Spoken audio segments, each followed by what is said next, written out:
noches a todos. Bienvenidos entonces al segundo día de la semana del Comité de Educación e Investigación. El día de ayer tuvimos dos conferencias muy interesantes centradas más en el tema de investigación en el ámbito de las unidades de cuidado intensivo y el día de hoy tendremos dos nuevas conferencias que serán más guiadas hacia el ámbito de la educación. Esto tiene todo el sentido, puesto que la educación y la investigación están ligadas a nuestro quehacer diario en las unidades de cuidado intensivo y lo que queremos promover desde el comité es que estas actividades se vuelvan colaborativas entre instituciones y entre todos los miembros de la Asociación Colombiana de Medicina Crítica y Cuidado Intensivo. Para comenzar entonces, tengo el gusto de presentar al doctor Juan Camilo Rendón. Camilo es urgentólogo, es intensivista, trabaja en la clínica bolivariana y en la clínica del CES, es profesor titular de ambas universidades, el programa de cuidado intensivo acá en Medellín, y nos va a compartir el tema uso de las imágenes en presentaciones. Camilo, te doy la bienvenida, muchas gracias por estar acá y estamos atentos a tu conferencia. Hola, buenas noches a todos. Muchísimas gracias por acompañarnos. Antes que nada, yo quisiera pedir disculpas por el ruido de fondo que van a escuchar, pero no logré salir del turno el día de hoy. Entonces, pues me perdonarán los ruidos que hay aquí de la unidad. Ahí están viendo la presentación ya. Sí. Sí, perfecto. Entonces, nada, vamos a tratar de hacer algo rápido las imágenes, que es un tema un poco largo. De hecho, nada más presentaré parte de todo el amplio uso de las imágenes en el ámbito de salud, pero haremos un énfasis muy claro en la parte que tiene que ver con educación y con investigación. Entonces, para ello vamos a empezar por definir qué son imágenes clínicas, y es que son todas aquellas imágenes que tienen propósitos clínicos y que buscan revelar, diagnosticar o examinar una enfermedad del paciente o documentar su estado de salud. Muchas veces con estas imágenes buscamos contribuir a la educación, a la ciencia médica y a la investigación, pero eso es algo secundario, provienen de algo que necesitaba el paciente. Y cuando hablamos de tipos de imágenes en salud, ya no solamente la clínica del paciente, pues aunque esto no está claramente definido a nivel internacional, pues podemos decir que se clasifican en 4 grupos grandes. El primero de ellos son las imágenes en salud de uso primario, por ejemplo, tomarle una imagen a una lesión en piel para poder documentarla y hacerle seguimiento, o las imágenes que compartimos por los medios de difusión cuando nosotros nos comunicamos con algún especialista para que nos ayude a tomar una decisión clínica y que son en beneficio del paciente. Las de uso secundario son aquellas que utilizamos, por ejemplo, en publicaciones o como en este caso las que vamos a presentar hoy en una conferencia, en una charla, en un congreso. Esas son de uso secundario. Las terciarias son aquellas que publicamos en redes sociales, que son de uso personal. Y por último, las de uso comercial, cuando nosotros estamos haciendo publicidad en salud. Hoy no vamos a hacer énfasis solamente en este grupo, en el secundario, que incluye la parte de educación y la parte de investigación. Entonces, ¿qué registros fotográficos tiene situaciones que nos hablan acerca de lo que está relacionado con imágenes del paciente? Resultados de estudios de laboratorio, imágenes y ayudas diagnósticas y fotos de la totalidad o parte del cuerpo. Las imágenes en salud no solamente son las fotos de los pacientes, sino también de los estudios que realizamos con ellos. Entonces, ¿cuáles son las conductas adecuadas y cuál es el papel que deben desempeñar las instituciones de salud para preservar la privacidad, intimidad, la confidencialidad y la autonomía de los pacientes? Y resalto la parte de instituciones, porque si vemos esto, pues son todas imágenes adquiridas dentro del hospital y quien debe ser el responsable de estas imágenes es la institución, o si tuviéramos nuestra consulta particular o privada, pues seríamos nosotros como prestador de servicio quienes tenemos la responsabilidad de salvaguardar esas imágenes. Entonces aquí nos vamos a hablar de 2 puntos importantes y son tanto la ética como las normas o lo legal. Y muchos de nosotros somos un poco aversivos con esos 2 temas y decimos, no, yo con eso no voy. O incluso nosotros podemos decir que vamos a juzgar y somos los que decimos esto es suficiente como permiso, esto es suficiente porque yo le pedí autorización al paciente, porque yo intenté hacerlo bien hecho. Entonces vamos a hablar de las dos cosas. Lo legal lo voy a pasar muy rápido en diapositivas, simplemente para que quede el registro de dónde está el sustento legal de esto, pero el énfasis grande va a ser no solo en la ética, sino en buscar y en darnos cuenta de cuál es el riesgo que tienen los pacientes con estas imágenes, porque muchas veces nosotros podemos pecar por imprudencia en el desconocimiento, el descuido y principalmente la omisión. Nosotros muchas veces decimos, qué pendejada, ¿para qué mandamos esas imágenes? ¿Para qué nos tenemos que llevar tanto al comité de ética cuando vamos a publicar un artículo y decidimos omitir ciertas cosas que son fundamentales? Por ejemplo, si yo a todos en este momento les pidiera que encendieran sus cámaras, que vamos a hacer un screenshot, pues posiblemente muchos no quisieran en este momento que yo pudiera encender desde mi parte la cámara y tomarles las imágenes porque pueden estar haciendo cualquier cosa, no van a quedar en la mejor posición de una fotografía y algo tan sencillo como esto, cuando estamos en una fiesta y van a tomar una foto, pues todos salimos, nos arreglamos, nos ponemos un poco mejor la ropa, que no vamos a salir haciendo una mueca, porque nos interesa esa parte de la imagen.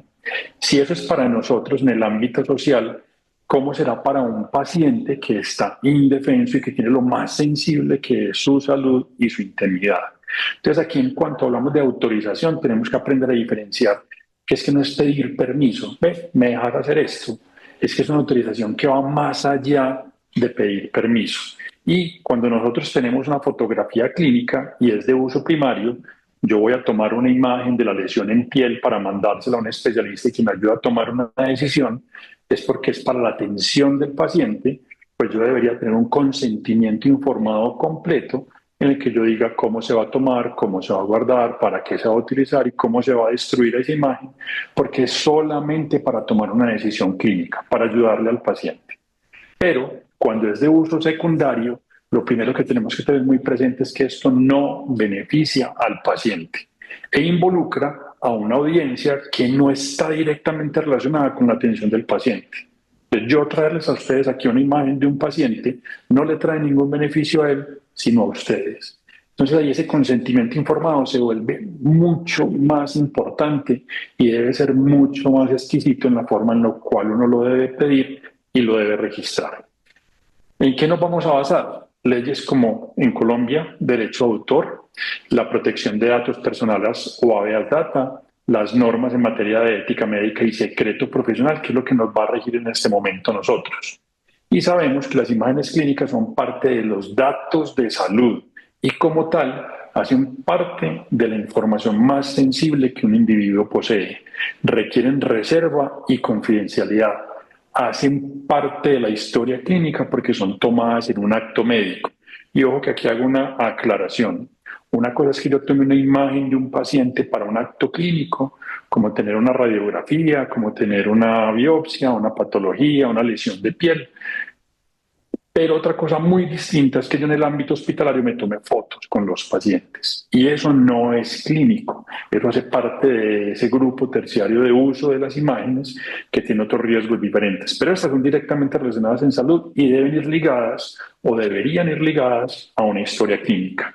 Y si nosotros no somos los más estrictos en la norma, pues sí tenemos otras referentes como el Consejo Médico General en Reino Unido o la IPA en Estados Unidos, donde claramente dictan las normas de confidencialidad, la portabilidad de los datos y la responsabilidad del seguro médico para guardar las imágenes.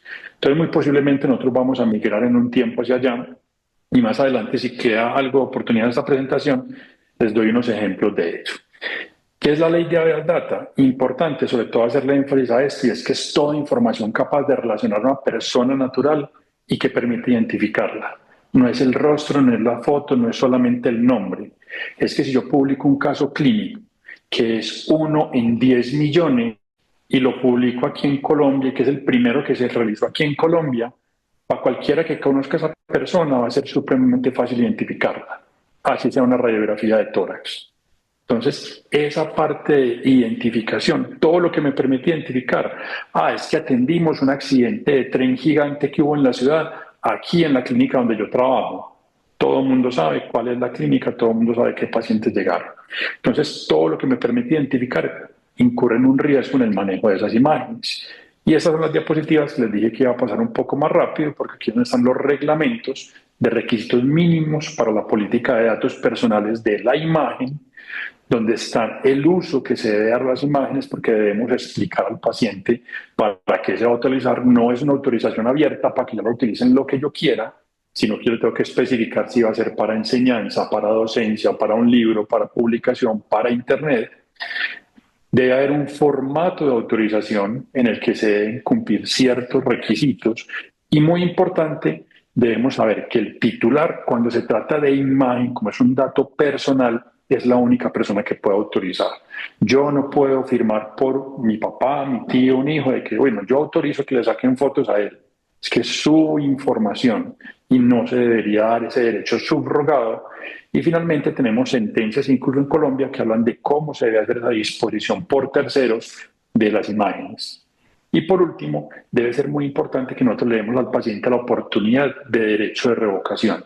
Quienes han enviado casos clínicos a los comités de ética recordarán que en esa parte de consentimiento debe haber un número de teléfono, un correo electrónico al cual el paciente se pueda comunicar en adelante por cualquier cosa. Puede que algún día diga, yo no quiero que se publique más esa imagen, y él tiene todo el derecho a revocarlo. Por eso es que es tan importante esto y por eso es que cobra tanto riesgo cuando nosotros nos tomamos una foto con un paciente en un pasillo del hospital, porque es que le estamos quitando toda esta cantidad de derechos que deben ser muy claros, específicamente en educación y en investigación. Entonces ese primer paso es supremamente importante y me quiero devolver a esa imagen donde yo les decía, enciendan la cámara para yo tomarle un screenshot a todos los que estamos en esta reunión. ¿Qué sentiría cada uno? No me están explicando nada, no me dicen para qué la voy a tomar. Incluso, pues muchos la aprenderían porque yo les estoy diciendo que la aprendan. Cuando yo le digo a un paciente, ¿será que usted me deja tomar una foto? Y eso no tiene beneficio para él. Tenemos que ser supremamente claros y explícitos en decirle para qué, por qué, hasta cuándo, por dónde. Porque es que mi paciente tiene una desventaja grande en cuanto a mi posición. Él siempre está en una posición de desventaja. Nosotros somos su médico tratante y él puede que diga, es que me dio pena decir que no. Y vuelvo y me remito a las que son de uso terciario. Ven, ¿será que me puedo tomar una foto con tu niño que le acabamos de atender el parto, que es el primero? Muchas veces por solo vergüenza, el paciente va a decir, sí, le da pena decirle a su médico tratante que no le va a dejar tomar una foto. Y eso no es un consentimiento informado, porque no fue una decisión libre. Entonces nosotros tenemos que tener mucho cuidado cuando pedimos esas autorizaciones. Ahora, la segunda parte de la charla, son tres en las que vamos a hablar, va a hablar acerca de anonimización. Y es que nosotros no tenemos muy claro este concepto. Entonces vamos a hablar acerca de qué es eso. Nosotros no podemos hablar de que estamos anonimizando, que estamos ocultando la identidad de un paciente simplemente porque mostramos un pedazo del rostro o una parte muy pequeña del rostro, porque por cicatrices o por parte de su rostro yo puedo identificar quién es esta persona. Incluso, perdón, incluso muchas veces tomamos las fotos y no nos damos cuenta que hay manillas de identificación, que tenemos tatuajes muy específicos que nada más va a tener una persona en el mundo porque son individualizados, o incluso salen las señas de los sellos del hospital en las sábanas, en las almohadas, en las pijamas de los pacientes. Entonces eso limita que nosotros estemos realmente haciendo imposible identificar a nuestro paciente. Entonces les decía que poner una franja en los ojos no solamente es lo único que nos va a permitir no identificar a alguien, para todos es claro quién es este personaje, y lo otro que logramos hacer muchas veces es recortar las imágenes, y esto por ingeniería, pues en un sistema, en un computador, yo puedo recuperar imagen y saber de quién se trataba esto. Entonces hay que tener mucho cuidado de cómo manejamos esto. También hay un dilema y son aquellas imágenes diagnósticas como de patología, en donde yo digo, ¿cómo voy a reconocer a alguien por una célula? Pues esto no necesita tanto manejo de datos. Me remito a lo que les decía antes, y es cuál es la historia clínica de esa imagen que estamos teniendo ahí. Porque puede que no la reconozca por imagen, pero la estoy reconociendo por toda la historia clínica que va pegado de ese paciente, que lo hace que sea un caso único. ¿Qué otra cosa es importante? Todas las imágenes en DICOM, todas las imágenes de radiología que tenemos, todas llevan pegado un montón de datos en donde en la metadata de esa imagen están nombres del paciente, identificación, diagnóstico, la fecha en que se tomó, la edad, incluso la cédula. Entonces nosotros tenemos que cerciorarnos que cuando utilicemos ese tipo de imágenes no vaya a estar comprometida información del paciente. Y lo último a lo que iba pues, como a referirme en este pedazo es a imágenes sensibles. Tenemos que tener especialmente cuidado con pediatría. Todas las imágenes de niños deben ser muy controladas de cómo las vamos a utilizar.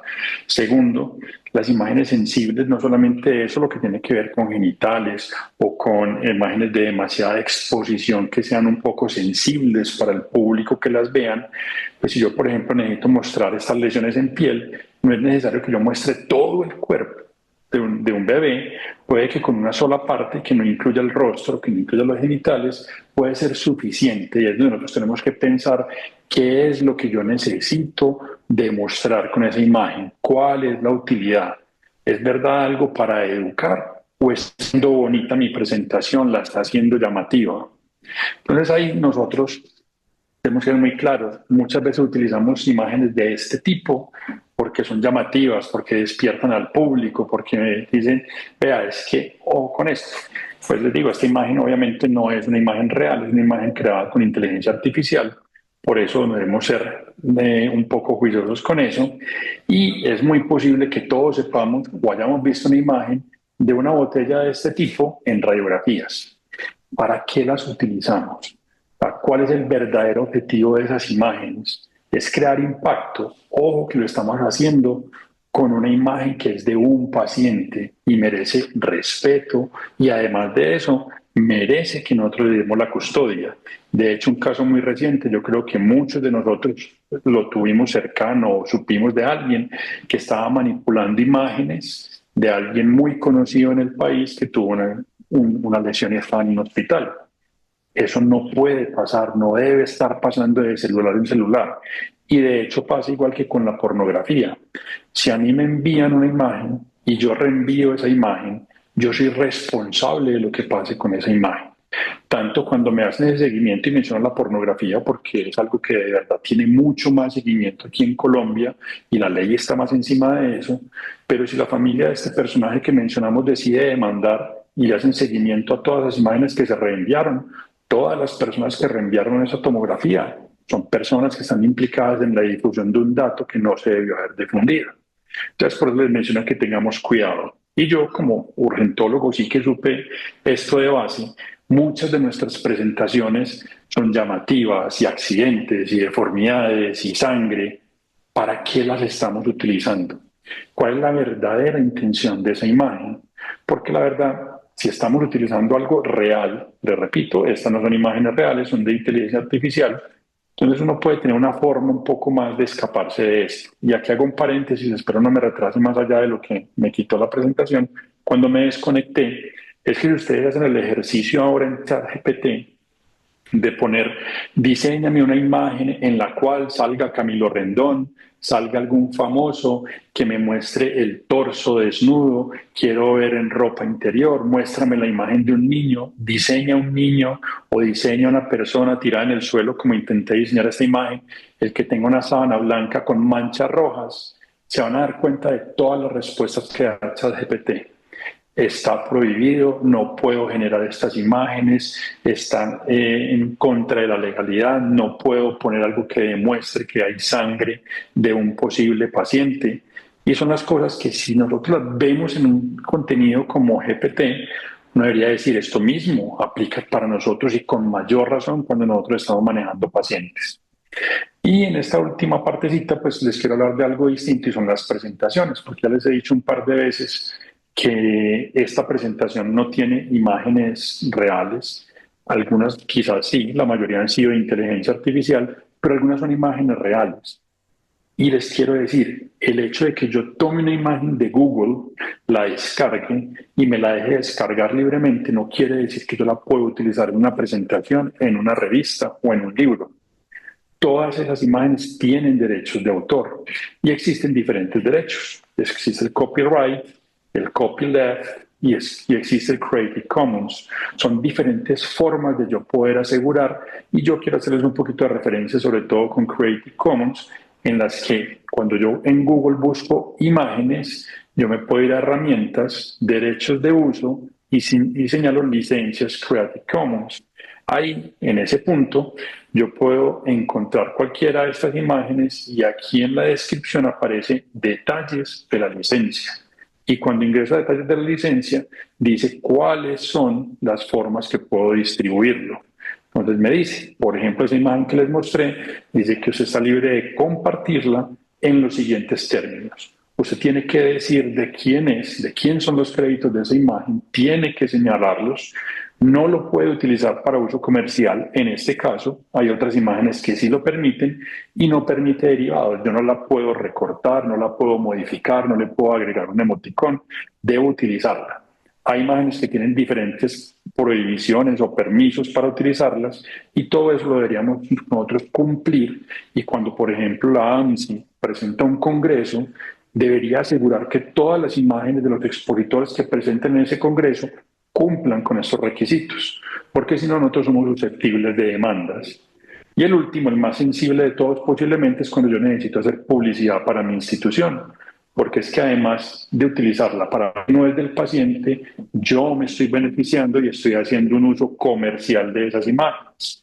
Por eso debemos nosotros cada vez tener más cuidado, debemos tener mucho más rigor científico en el manejar estas imágenes y que podamos nosotros trabajar de una manera adecuada con los pacientes, con sus derechos y protegerlos para hacer un buen uso de ello cuando estamos hablando de investigación y de educación. Gracias, Camilo, por tu presentación. Definitivamente es un tema del que sabemos poco y quizás todos nos estamos dando cuenta que hemos utilizado imágenes de una manera no muy apropiada. Así que muchas gracias por compartirnos esta información tan valiosa. A Qué pena que continuación, no, también qué pena que no les agradece a todos. Me tocó apagar el audio porque había un ruido tremendo aquí para no incomodarlos. Les agradezco a todos y les pido una disculpas por ese retraso y gracias a Martín del Comité de Educación y a la AMSI por darnos este espacio y que podamos profundizar al respecto. Muchas gracias. gracias, Camilo. Para continuar entonces con nuestra programación, les presento al doctor Santiago Naranjo. Santiago es internista, es intensivista y tiene una maestría en educación en salud. Santiago nos va a acompañar en la noche de hoy con el tema educación y pandemia. Santiago, muchas gracias por aceptar esta invitación y adelante.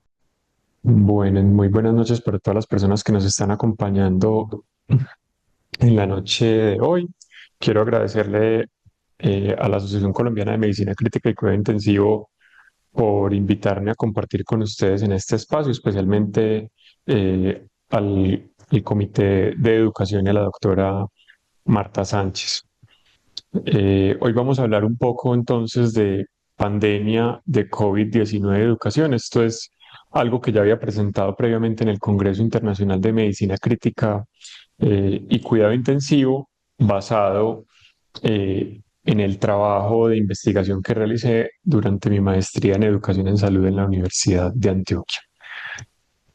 Si en algún momento se deja de escuchar o de ver la pantalla, le pido el favor a la doctora Marta o alguien de ustedes que tenga mi contacto que me escriba. Yo voy a tratar de estar pendiente del celular porque por el horario de la actividad y mis actividades asistenciales del día de hoy me tuve que quedar en el sitio de trabajo donde no dispongo de conexión a mi computador personal por cable, sino de conexión inalámbrica, entonces puede haber alguna intermitencia en la intensidad de la señal de la red inalámbrica.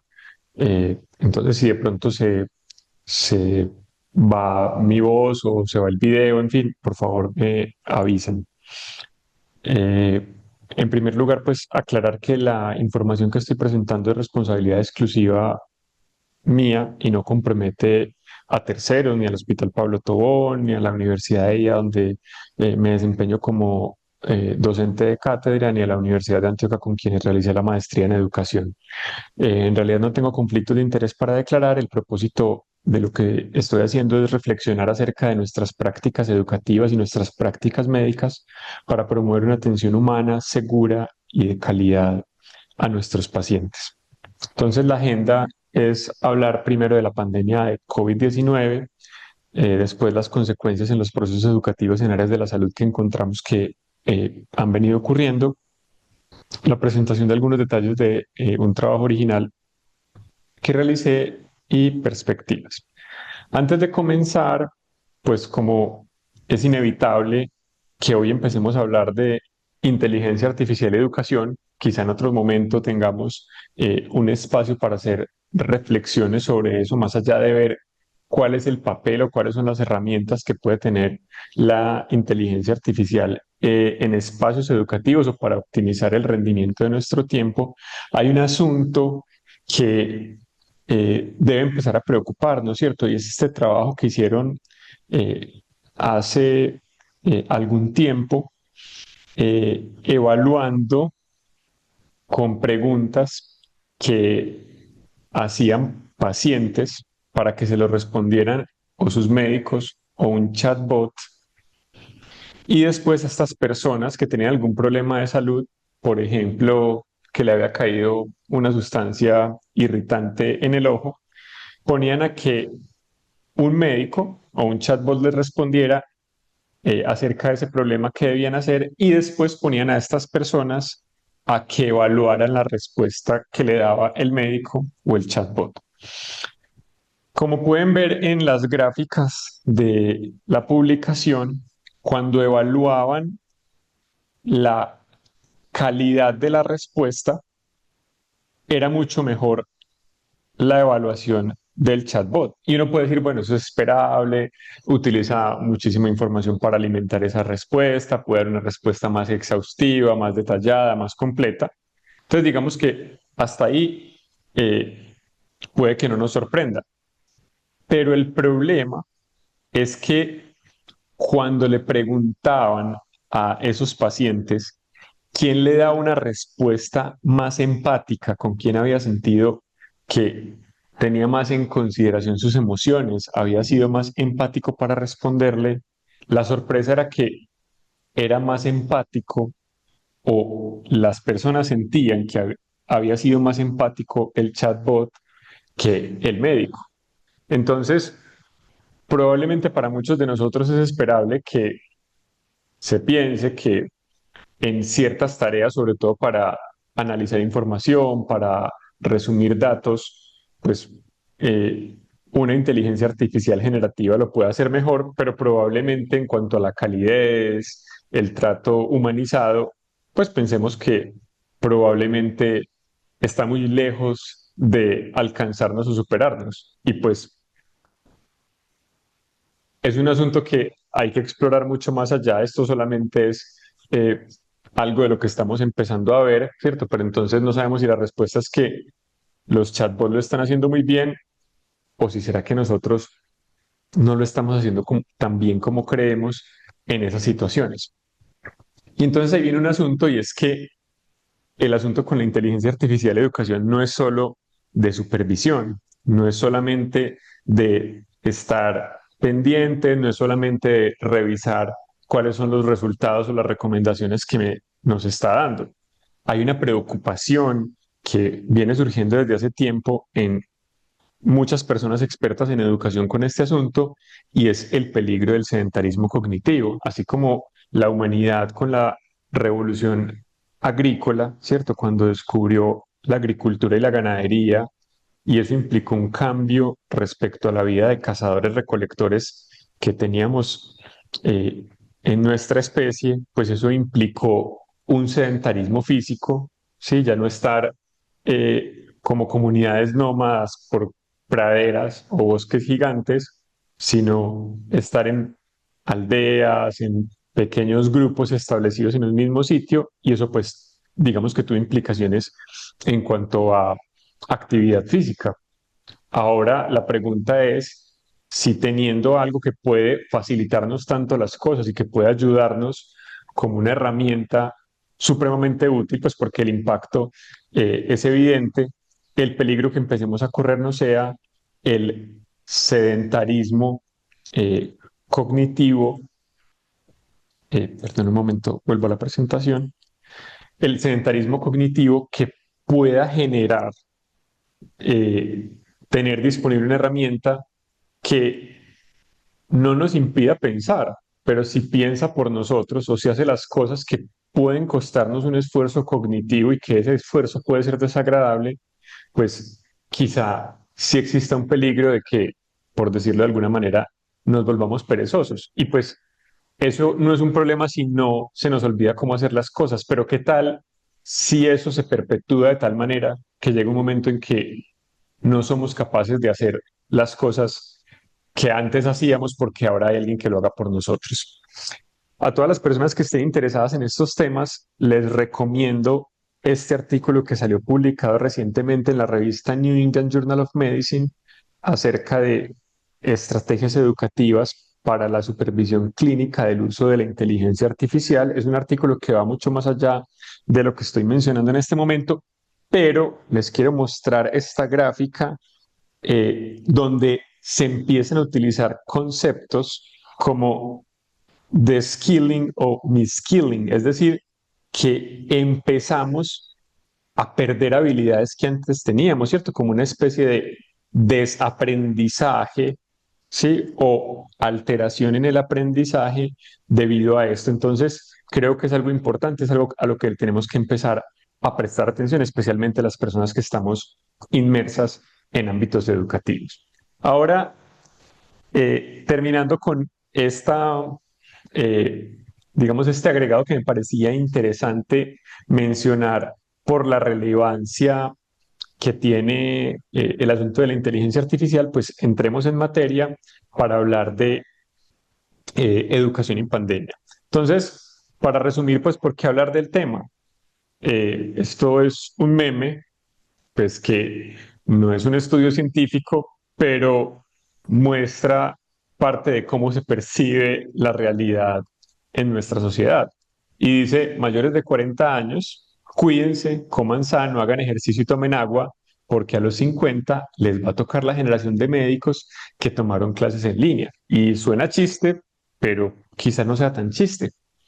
Entonces, pues esto es lo que vimos en la pandemia. Esto es la obra de La balsa de la medusa de Jericó, donde vemos eh, la humanidad enfrentada a una situación de crisis y la manera como distintas personas lo vivían, ¿cierto? Y entonces, pues mucho se dijo en la pandemia que eh, todos estábamos en la misma tormenta, pero no todos íbamos en el mismo barco.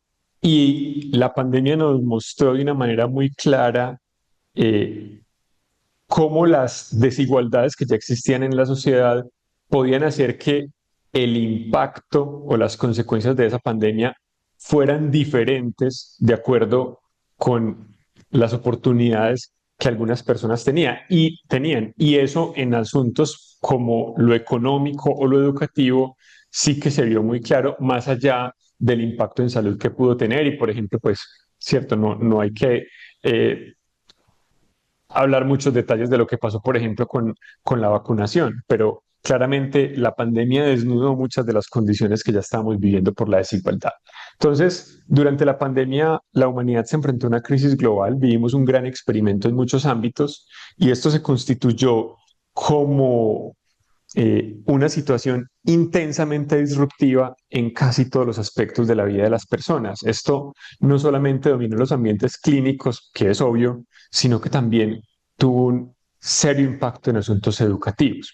Y entonces la pregunta es, bueno, ¿y será que esas cosas que a uno le ocurren en la vida cotidiana, eventos de todo tipo, asuntos emocionales, pueden tener impacto en el día a día de la vida de uno? Y pues en sitios como Estados Unidos, donde recogen gran cantidad de estadísticas respecto a lo que ocurre en el día a día, este periodista Matthew Iglesias se dedicó a recolectar información de cómo ciertos malos comportamientos de todo tipo venían en incremento durante la pandemia. Por ejemplo, Las muertes en accidentes de tránsito incrementaron 18.4% a pesar de que hubo una reducción en la movilidad en al menos un 13% debido a las restricciones pues, y los confinamientos.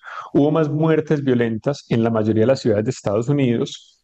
Hubo un aumento inusitado de accidentes de incidentes con pasajeros rebeldes que peleaban con el personal de la aerolínea o que peleaban entre ellos. Incrementaron los ataques a personal de la salud y las escuelas reportaron que habían muchos más problemas de los estudiantes relacionados con asuntos de disciplina y seguridad.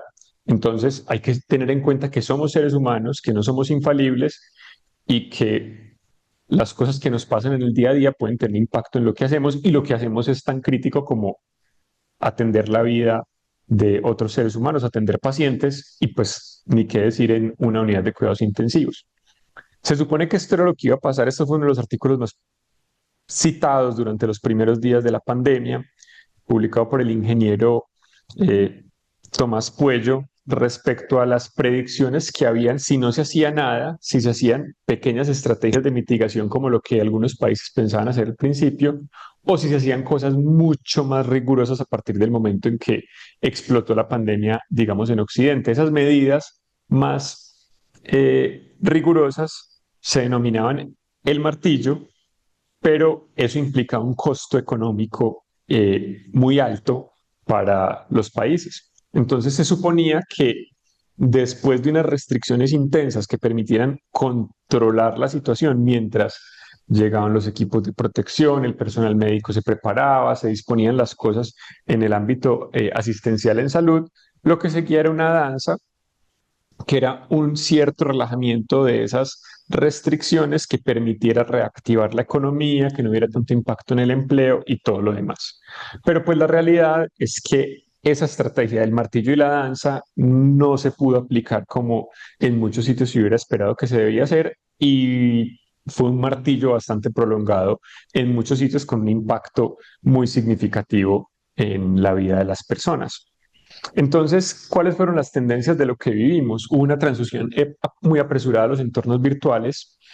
Se llevaron a cabo soluciones digitales para impartir los cursos y evitar la suspensión de actividades académicas. Se aceleraron los procesos de finalización de cursos y graduación y en algunos casos se suspendieron temporalmente las actividades clínicas, especialmente para estudiantes de pregrado.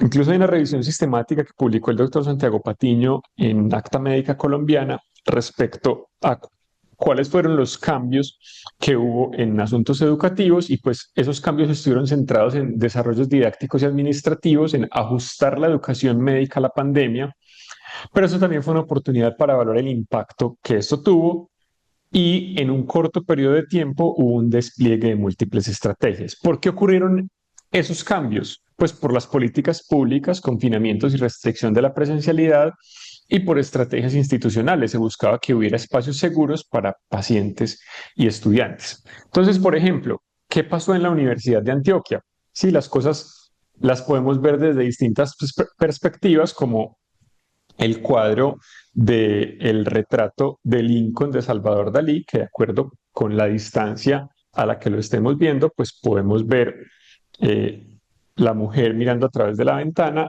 o el rostro de Abraham Lincoln. Entonces disminuyeron la deserción total por cohorte, la deserción por periodo de los estudiantes desertores, mejoraron los puntajes en las pruebas Saber Pro, promedios académicos y evaluación de docentes, pero también aumentaron las cancelaciones de cursos, la cancelación de semestres y los cursos incompletos, con una tendencia más marcada a que esto ocurriera en la Facultad de Medicina. Pues la consecuencia de esto es que había más estudiantes matriculados, pero hubo menos estudiantes que se graduaron en este tiempo. Un tiempo en el que una subversión del tiempo y del espacio ya no eran los espacios en los que se vivía antes la vida universitaria. Pero eso también generaba tensiones porque cuando se hizo una encuesta para plantear si se volvía a la presencialidad, pues digamos casi 2/3 de los estudiantes querían volver a la presencialidad, mientras que ese mismo número casi de docentes querían permanecer en el teletrabajo. muy particular que los profesores no querían volver a la universidad, querían seguir en casa, pero los estudiantes sí querían volver, probablemente porque para los estudiantes la universidad no es solamente el sitio donde van a estudiar, sino el sitio donde van a vivir, donde interactúan con los amigos, donde realizan actividades culturales, deportivas, entre otras. Probablemente para los docentes es solo su trabajo. Las principales dificultades que se encontraron fue la restricción para realizar rotaciones clínicas en distintos campos de práctica por el riesgo de contagio, eh, la cancelación de atención en consulta ambulatoria o el cambio de esa consulta a una modalidad virtual y el déficit que había de elementos de protección personal. Algunas instituciones tomaron la decisión de admitir solamente al personal esencial para los procesos asistenciales en las rotaciones clínicas hospitalarias. Y pues ahí pueden caber los internos y los residentes, pero los estudiantes de pregrado probablemente no. Hubo retrasos para la realización de evaluaciones y cambios en la modalidad a virtualidad y en muchos sitios suspendieron completamente las rotaciones durante algún tiempo. ¿Qué vieron en otras partes? Por ejemplo, que la pandemia interrumpió el aprendizaje en muchas instituciones educativas, especialmente en las facultades de medicina, que muchas de las medidas que se efectuaron para mantener la continuidad y la calidad educativa fue implementar plataformas de aprendizaje en línea para clases grandes, actividades de simulación y prácticas clínicas virtuales. Eh, Otros autores como Núñez Cortés destacaron que la pandemia puso en evidencia varias necesidades no cubiertas en la práctica médica, subrayando la importancia de una formación centrada en el paciente, y la situación impactó la enseñanza clínica, que es esencial para la familiarización de los estudiantes con la práctica real de la medicina y el desarrollo de valores profesionales. Por lo tanto, creemos que es fundamental mantener una formación clínica híbrida, presencial y virtual para asegurar que haya una educación médica integral y efectiva. Eso de que muy bueno tener actividades de simulación y actividades híbridas o virtuales porque eso quizá puede sustituir las prácticas clínicas con pacientes, pues creo que a muchos lo que ocurrió en la pandemia nos respondió la pregunta y nos llevó a pensar que las prácticas definitivamente son indispensables. También se investigaron otras cosas como el burnout y la ansiedad, encontrando que muchos de los docentes experimentaron niveles importantes de desgaste y de ansiedad. Pero además hubo otras cosas, por ejemplo, esto lo hicieron unas compañeras de la maestría, hablando de habilidades comunicativas de médicos internos en 3 universidades de Colombia, encontraron que la pandemia acarreó dificultades para los estudiantes y ellos relataron que su actividad estuvo limitada a leer contenidos durante algún tiempo sin tener posibilidad de correlacionar eso que estaban estudiando y eso les produjo dificultades de aprendizaje. De hecho, ellos decían que cuando se levantaron esas restricciones, para ellos significó una especie de nuevo comienzo y algunos dijeron que tuvieron que estar, que cuando tuvieron que estar de cara a cara con sus pacientes nuevamente, eso fue casi tan difícil como cuando estaban iniciando sus prácticas clínicas y expresaron problemas para la comunicación, especialmente en el lenguaje no verbal y en la relación médico-paciente. Bueno, estas son algunas cosas de lo que se trabaja en educación en salud en la maestría que tiene la Universidad de Antioquia.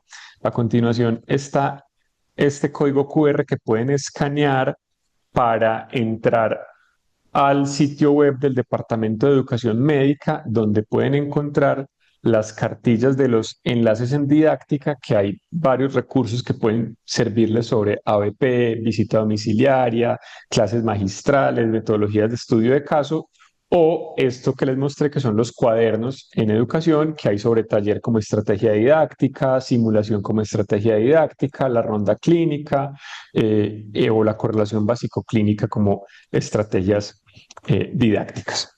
Bueno, esta investigación buscaba comprender las percepciones de los docentes coordinadores de áreas clínicas de pregrado de medicina de la Universidad de Antioquia acerca de lo acontecido en ese proceso de formación médica. Incluimos docentes coordinadores de área que hicieran parte de ese ciclo de profesionalización, es decir, cuando los estudiantes están en áreas clínicas que incluyen prácticas con pacientes. Era una investigación cualitativa con enfoque hermenéutico como estudio de caso descriptivo comprensivo. Era una investigación no terapeuta con riesgo mínimo porque no se llevaron a cabo intervenciones que pudieran poner en riesgo la vida y la integridad de las personas. Y pues esto fue lo que vimos, que para el personal sanitario, pues la pandemia fue dura, ¿cierto? Y pues incluso la revista Time consideró que el personal médico, el personal sanitario era el guardián del año dentro de los personajes del año de la revista, pero quizá para muchos de nosotros era como el mito de Sísifo, una y otra oleada de casos en una situación muy crítica en el que sentíamos que teníamos que ir una y otra vez con la piedra cuesta arriba por la colina para que al final volviera a caer y tuviéramos que volver a subir. Pero también había otros personajes que estaban entre la espada y la pared, que eran, por ejemplo, los docentes, que tenían la responsabilidad de continuar con el proceso educativo de los estudiantes sin poder cumplir las demandas de esos estudiantes, de la sociedad y de la universidad para que eso pudiera hacerse de la mejor manera.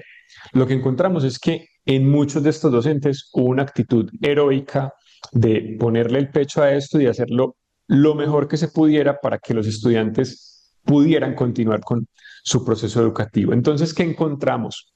Que la pandemia produjo de manera abrupta una situación probablemente sin precedentes en educación médica, era que los estudiantes ya no tenían permitido acceder a tener contacto con pacientes.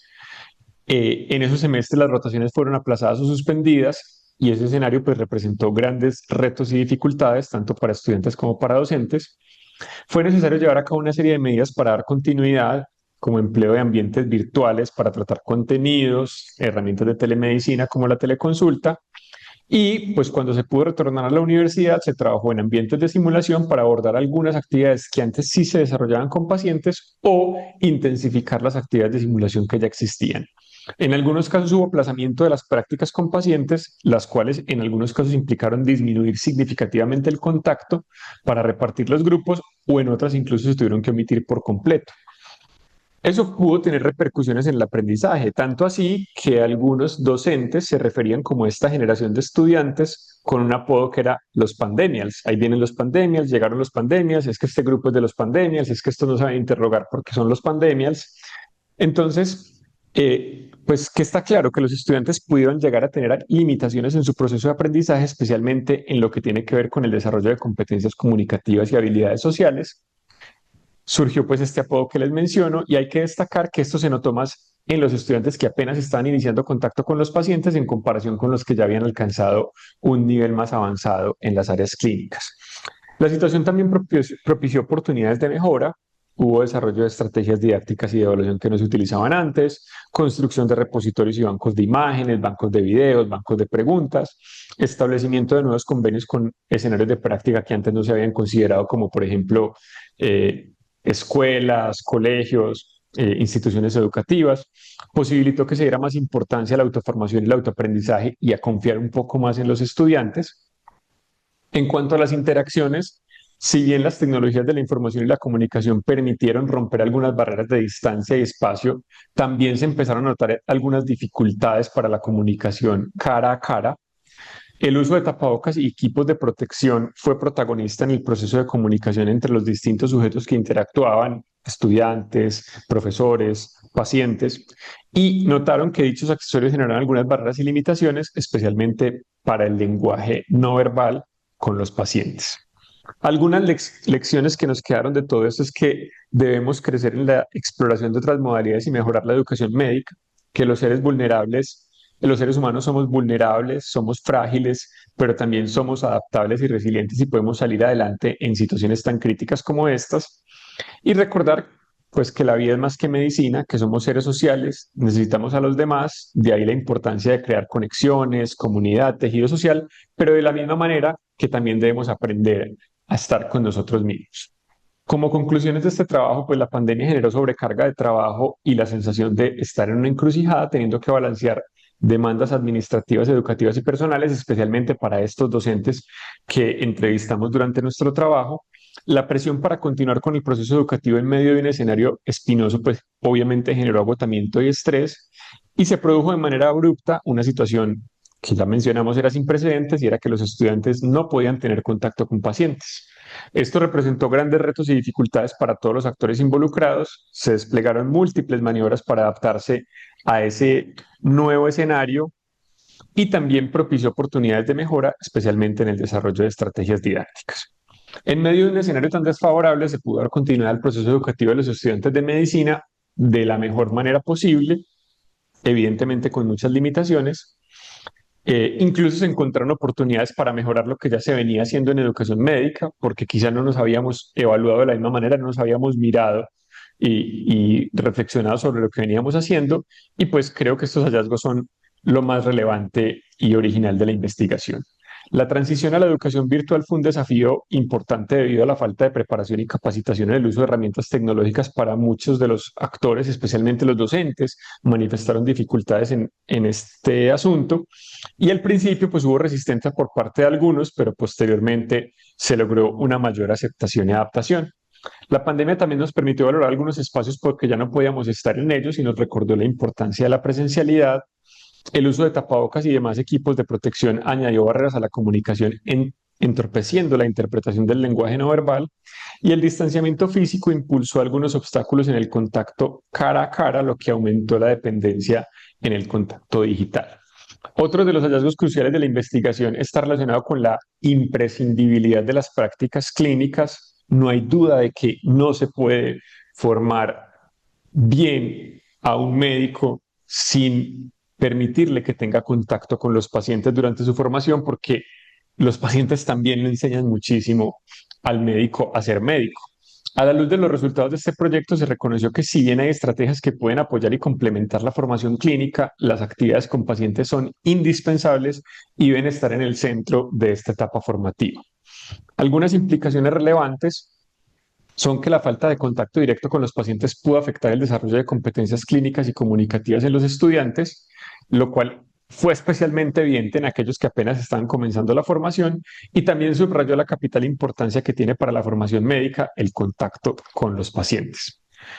Para terminar, algunas perspectivas es que la pandemia ha visibilizado en toda la magnitud las desigualdades sociales, económicas, de capital cultural y todo tipo que atraviesan y condicionan también lo educativo y nos ha mostrado que la brecha de infraestructura, tecnología y conocimiento de nuestras comunidades universitarias pues existe, ¿cierto? Y también que esas desigualdades no solamente están relacionadas con el acceso al conocimiento, sino también con la capacidad de manejar y utilizar ese conocimiento. Eso se conoce como la brecha cognitiva. Esa crisis sanitaria ha venido acompañada de otra crisis socioeconómica que ha creado una cosa que podríamos llamar generación COVID, que experimentó un declive sin precedentes en la movilidad social y ahora enfrenta una situación difícil con respecto a su futuro. Desde la pandemia hacia acá, las matrículas en las universidades han caído dramáticamente, no solo en universidades privadas, sino también en universidades públicas. Y a medida que la educación superior se hibridiza cada vez más, queda por ver cómo se va a ver esto afectado a largo plazo, la calidad de las competencias educativas de los estudiantes e incluso de los mismos profesores. La crisis también nos ha mostrado la fragilidad de nuestras instituciones en términos de digitalización y ha hecho visibles muchas contradicciones y desafíos que no solamente son tecnológicos, sino también no tecnológicos, vinculados directamente con los fines de la educación. La percepción social que hay respecto a la educación y las instituciones educativas, la escasez de recursos, lo que se debe aprender, lo que es relevante para la sociedad que aprendamos, los aprendizajes clave, las metodologías más apropiadas, las formas de evaluar eso aprendido y la organización escolar. La pandemia también nos ha llevado a cuestionar el sentido de muchas cosas y ha sido una oportunidad de repensar no solamente nuevas posibilidades digitales, virtuales y pedagógicas, sino también los propósitos básicos y los cimientos de la educación superior. ¿Cómo se puede aprovechar una visión renovada de la educación para desarrollar sociedades más democráticas y justas y no lo contrario? La vida solo puede ser entendida mirando hacia atrás, pero tiene que ser vivida hacia adelante, como nos decía el filósofo Soren Kierkegaard. Les agradezco mucho por su atención. Si tienen comentarios o preguntas, quedo atento a las personas pues, que están moderando el evento para responderlas de la mejor manera posible. Muchas gracias, Santiago, por tu participación y por tu siempre buena disposición para compartirnos tu conocimiento y tu experiencia en el Comité de Educación e Investigación. Vamos a tener entonces un espacio de preguntas y comentarios. Tenemos en el chat ya una pregunta que está dirigida a Camilo y es, ¿qué retos éticos en investigación nos deja la presentación sobre imágenes, Camilo, que acabas de presentar? Bueno, la verdad, pues no lo veo como una pregunta lo que están haciendo, sino es un comentario. Entonces, creo que lo responderé de la misma manera. Para la investigación específicamente, todo lo que tiene que ver con imágenes, el reto grande son los casos clínicos en los que yo no tenga imágenes de los pacientes. Pero más allá de eso, en que nosotros aprendamos a difundir esta información, porque es que toda esta charla alguna vez salió de la discusión con un estudiante acerca de cómo publicar o no publicar una foto y parte del punto de ser reflexivo. Entonces yo creo que una tarea grande para investigación es poder nosotros tener la capacidad de difundir eso y que cada vez nos salgamos de esa idea que es que en los comités de ética nos limitan mucho y que busquemos de verdad el impacto que tienen estas imágenes. Y la reflexión que hacen la hacen también pues en torno al comité de ética y educación en el que estamos, de educación e investigación en el que estamos. Y yo creo pues que el reto grande o la reflexión que debemos sacar de allí es que hay que trabajarle mucho y que tenemos nosotros como comité la responsabilidad dentro de la AMSI de que esto sea más visible. Hoy estuvimos nada más 12 personas acá, pero creo que somos los llamados a mostrarles a los demás porque definitivamente nos afecta todos los días cuando vamos a publicar. Y de verdad que es que nosotros estamos en un país en el que todas estas cosas son un poquitico más laxas, pero cuando miramos al exterior sí nos damos cuenta de los riesgos que tiene y de las implicaciones legales en las que podríamos caer alguna vez sin darnos cuenta. Entonces creo que la reflexión es que sí, que debemos asumirlo como un reto y avanzar desde lo que nos hemos vuelto en el comité, no solo investigación, sino educar en investigación. Y creo que tenemos las dos posibilidades de hacerlo. Muchas gracias, Camilo, por tu comentario. Con esto vamos a dar por finalizada la actividad. Eh, Saben que a través del Comité de Educación e Investigación me pueden contactar a mí como directora sobre las propuestas, sobre las dudas que hayan quedado. Los dos expositores del día de hoy siempre están a disposición para también ayudarnos a resolver cuestionamientos. Así que esa puerta queda abierta. Los invito a participar activamente del Comité de Educación e Investigación y de ser miembros de la AMS. Muchas gracias por haber asistido y nos vemos en una próxima actividad. Hasta pronto. Muchas gracias a todos. Gracias, buenas noches.